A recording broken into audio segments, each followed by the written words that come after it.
Donc c'est un film qui s'appelle L'Invitation, qui sort le 9 novembre, qui raconte l'histoire d'un mec qui se fait réveiller par son meilleur ami en pleine nuit. Son meilleur ami lui demande de venir l'aider, il lui dit qu'il est en panne de voiture à 1h de Paris, il est 3h du mat'. Donc c'est moi qui l'appelle, c'est Nicolas Bedos qui m'appelle moi ça me fait chier, mais j'y vais quand même, convaincu par mon amoureuse, Camille Chamou.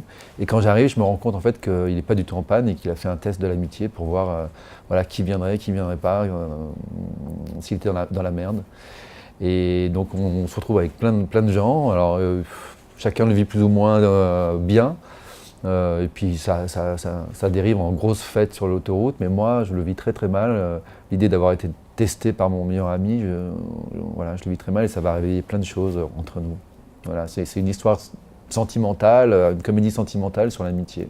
Et il se trouve qu'on est amis dans la vie, Nicolas et moi, depuis longtemps, que je le connais bien. Je sais, j'avais envie de le filmer comme j'aurais pu filmer une actrice dont je suis amoureux, quoi. J'avais envie de le filmer, j'avais envie qu'il soit beau, qu'il soit élégant, et puis de sortir de lui des choses que je connais, que j'adore, qu'on ne voit pas forcément, de jouer un peu avec l'image qu'il peut avoir, c'est-à-dire le côté un peu insolent, intelligent, malin, ayant un regard un peu acerbe sur les choses, et en même temps derrière, c'est quelqu'un qui a une grande générosité, qui est toujours là pour ses amis, dans la vraie vie et dans le film aussi, et qui fait en sorte qu'il a toujours envie que les gens autour de lui se sentent beaux, forts.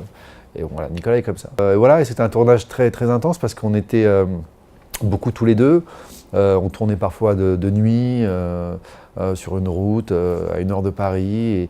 Et du coup, entre le plaisir d'être ensemble, de jouer, la fatigue, et puis comme le fait qu'on se connaisse bien, ça provoquait quand même il y a beaucoup de vie qui est rentrée à l'intérieur des scènes et dans cette caméra.